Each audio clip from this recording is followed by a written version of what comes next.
False start, you're off your rocker. False start, you've fallen down. False Bonjour les aventuriers, je suis ravie de vous retrouver sur la chaîne Les Aventures Vertes de Sophie. Aujourd'hui, je souhaite vous parler du café et de l'Ayurveda. C'est vrai que pour bon nombre d'entre nous, on a une relation assez passionnelle avec le café. Faut dire que le petit coquin a quand même pas mal de cordes à son arc pour pouvoir nous séduire. Notamment son odeur qui en rend fou plus d'un, puisque souvent le matin, quand on se réveille, on aime sentir l'odeur fumante et torréfiée du café qui vient embrumer nos narines et en fait sonner au niveau de la conscience le début de la journée. Et puis pour certains, ça va être le goût, ce goût torréfié, ce goût vraiment particulier qu'on peut retrouver en fonction du type de café que l'on va consommer, qui va en fait tout simplement nous procurer beaucoup de plaisir le matin. Et du coup, je trouvais ça super intéressant de vous faire une vidéo sur le point de vue de l'Ayurveda vis-à-vis de ce breuvage Noir Corbeau et de vous montrer un petit peu voilà, dans quel cadre, comment le consommer de façon ayurvédique, quels sont un peu les dangers du café et quelle constitution est plus à même de le consommer. Et pour quel autre, en fait, l'Ayurveda ne conseille pas, c'est vraiment néfaste pour cette constitution. Donc tout ça, je vais vous présenter dans cette vidéo et je vous montrerai aussi quelques petites alternatives en sachant donc que vous retrouverez également un article dédié à cette vidéo, donc en support, en parallèle de cette vidéo. Je vous mettrai tout ça en barre d'infos et vous pourrez aller le consulter. Je détaillerai notamment certains aspects un peu plus en profondeur au niveau de l'écrit.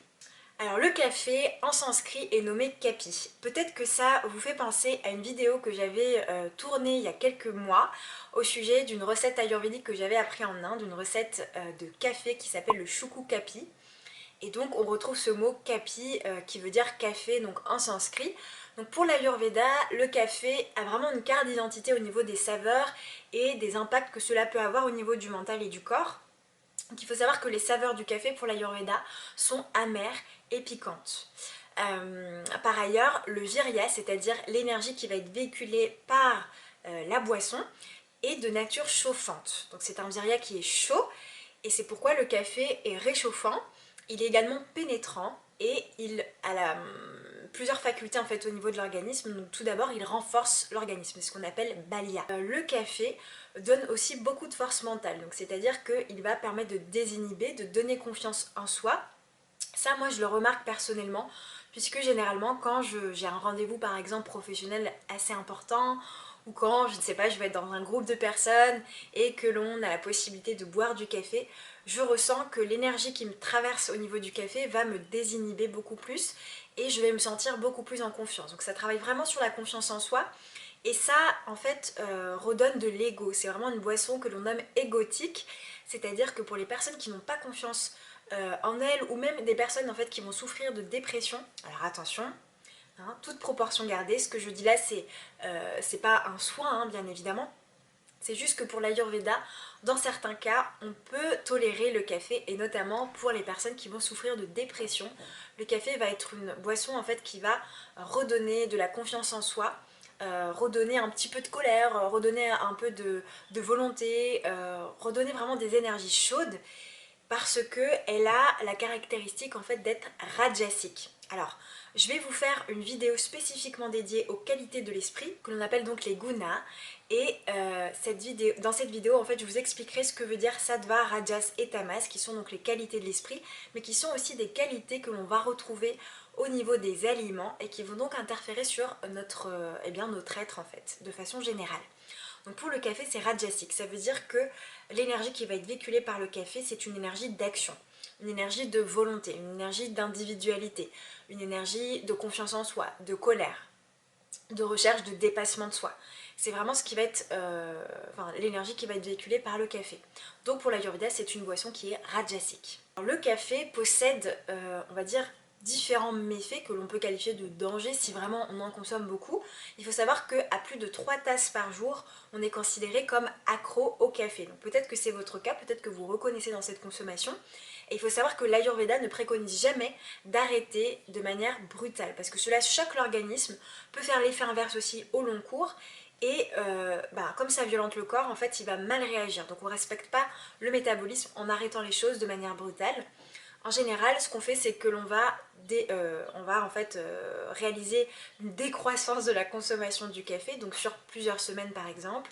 Si vous passez de 3 à 2 cafés par exemple sur une semaine, puis on va passer sur un café par jour, sur une consommation de 1 café par jour, pour ensuite enrayer la consommation de café et terminer par tout simplement arrêter et changer ses habitudes.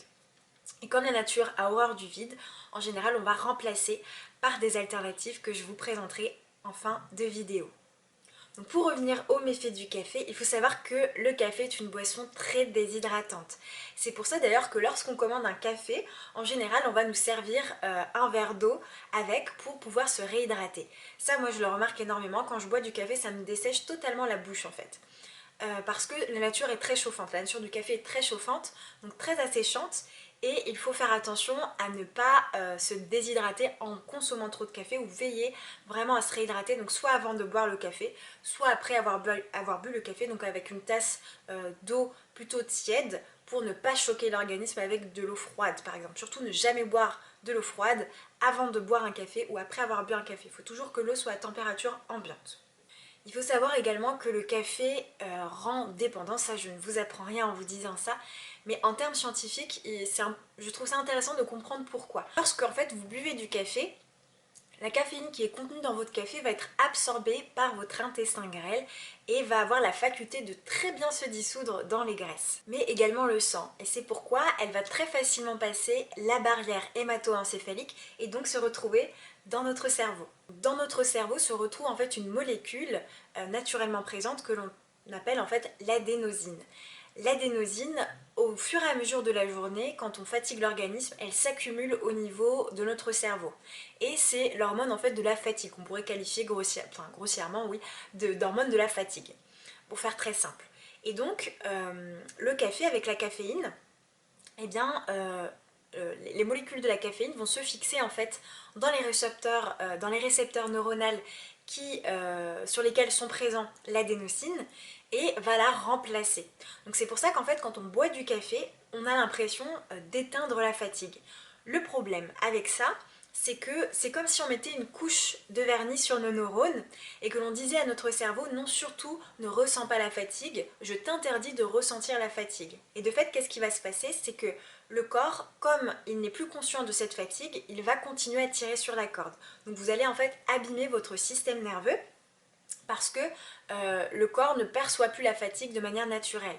Si vous êtes fatigué, c'est qu'il y a un problème au niveau de l'organisme. Donc il faut l'écouter, il faut écouter votre corps et ne pas chercher la facilité en buvant ce breuvage. Alors je sais bien que parfois on n'a pas le choix et qu'il faut quand même être performant et que c'est une sorte de facilité de boire du café, mais c'est extrêmement important de venir vérifier, de s'auto-observer, de voir qu'est-ce qu'il se passe au niveau de l'organisme. Pourquoi en fait tout simplement est-ce que l'on est obligé de passer par le fait de boire du café pour ne plus ressentir la fatigue. Donc peut-être qu'il y a une carence, peut-être que vous n'avez pas assez bien dormi, votre sommeil n'est pas réparateur, peut-être que vous êtes trop stressé, vous ne faites pas assez d'activité physique, vous mangez trop mal, enfin voilà, il y a énormément de paramètres à prendre en compte.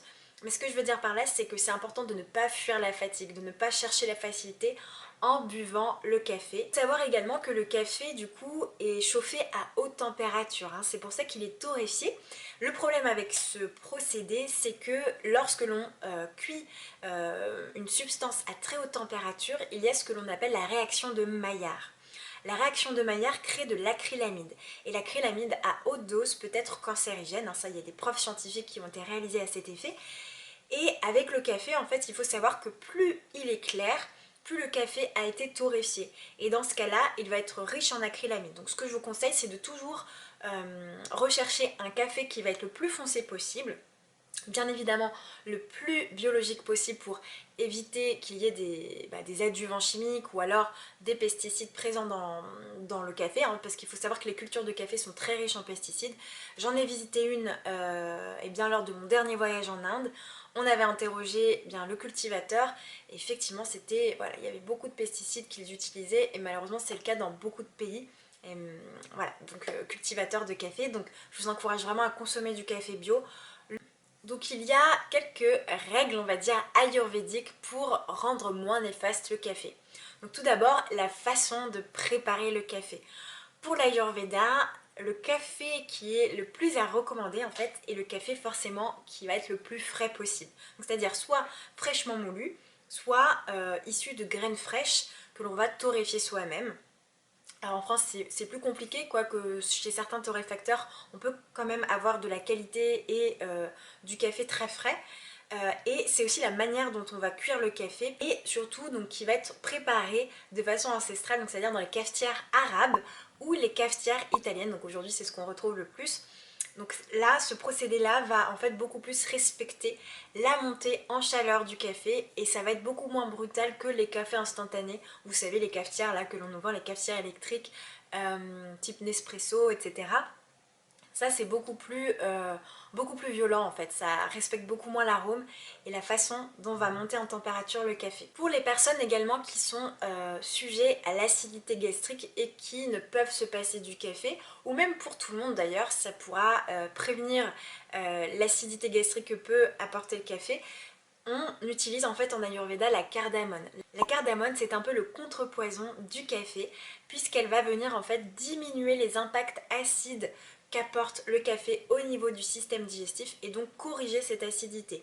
En plus, ça donne un goût très sympathique qui se marie vraiment très bien avec le café. Et c'est l'une des épices que l'on a utilisées pour le Shuku Kapi. Je vous rappelle qui est le café ayurvédique que je vous avais partagé dans l'une de mes vidéos. Pour l'ayurveda, le café n'est pas une boisson à prendre à jeun le matin. C'est une boisson qui est beaucoup trop acidifiante et qui va trop violenter en fait le corps et le système nerveux. C'est comme si on forçait le corps à se réveiller d'un coup alors qu'il n'a pas eu en fait le temps de vraiment bien réveiller, enfin les cellules n'ont pas eu le temps de bien se réveiller. Donc on commence en fait en général par un verre d'eau tiède que l'on va consommer et on essaye un petit peu de réveiller l'organisme avant de consommer le café. En général, ça n'est pas la première boisson à prendre le matin.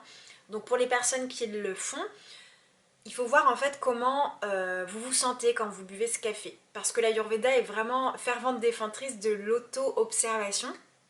Et je trouve que c'est important de se connecter à ça et de ne pas continuer dans ses habitudes. Si par exemple ça fait des années que vous consommez le café le matin et que vous avez vraiment l'habitude de démarrer votre journée avec le café, que c'est vraiment votre premier geste, c'est important de vraiment de ne pas perdre en fait ce lien avec vous-même au niveau des énergies que ça peut vous procurer. Est-ce que vraiment vous ressentez que ça vous fait du bien? Est-ce qu'au fond vous ressentez que oui, quelques heures après la fatigue va arriver? Oui, vous avez mal au ventre, vous sentez que vous digérez mal votre petit déjeuner ou votre déjeuner? Vous ressentez que vous êtes beaucoup plus colérique, que vous êtes beaucoup plus sous tension, que votre tension artérielle n'est pas bonne?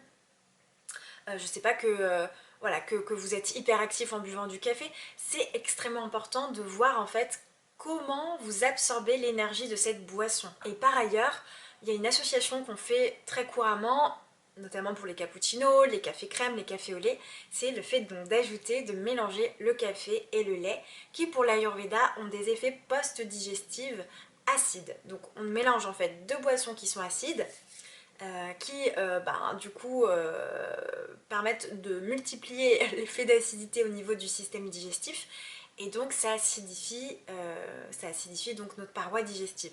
Donc pour l'Ayurveda, le fait de mélanger le café et le lait, c'est un mélange qu'on appelle donc Virudahana, c'est-à-dire un mélange incompatible. Alors concernant les effets du café sur les constitutions ayurvédiques, pour l'Ayurveda, le café en fait diminue et équilibre le dosha Vata et le dosha Kapha. Attention, pour Vata c'est quand même à mesurer.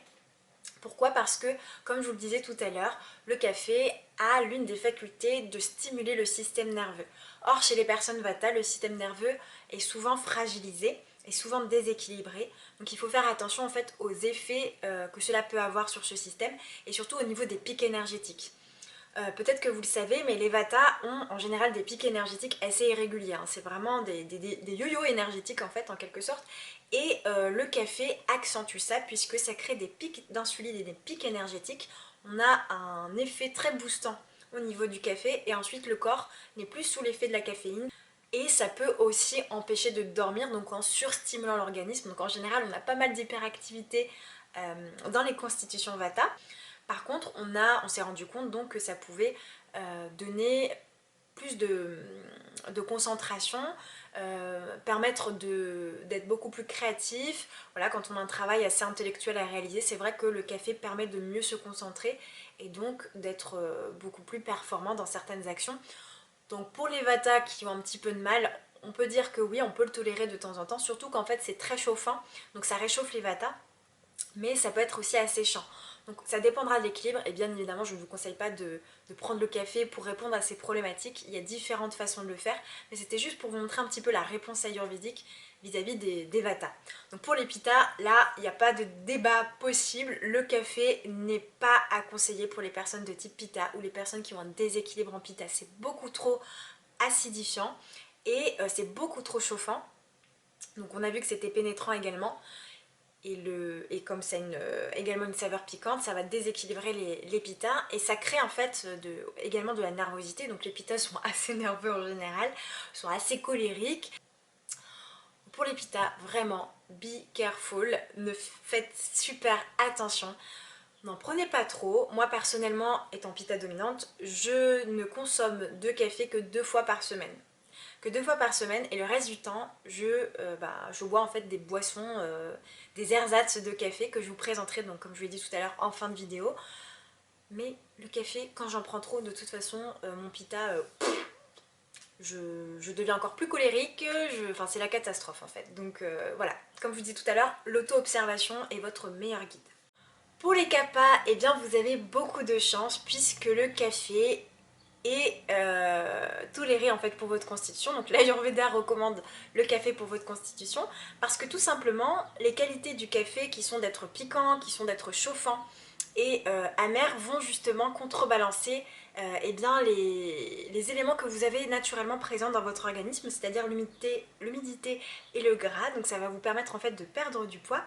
Et puis le café donc a des propriétés donc diurétiques, mais va permettre également d'éliminer beaucoup plus facilement les selles. Donc ça stimule le système digestif qui est souvent lent en fait chez les personnes Kapha. Donc attention, bien évidemment, tout ce que je vous dis là, c'est à juguler vis-à-vis de votre état de santé et de votre terrain. Si par exemple vous êtes Kapha dominant mais que vous avez un excès en Pitta, bien évidemment le café ne sera surtout pas à vous recommander. Donc il faut toujours faire attention. Si jamais vous avez un doute au niveau de votre excès de Pitta, eh bien, la meilleure des choses c'est de ne pas consommer de café. Alors maintenant je vais vous présenter quelques alternatives toutes simples à réaliser pour vous aider à diminuer votre consommation de café ou pourquoi pas, soyons fous, à vous aider à arrêter la consommation de café si vous trouvez qu'elle n'est pas raisonnable.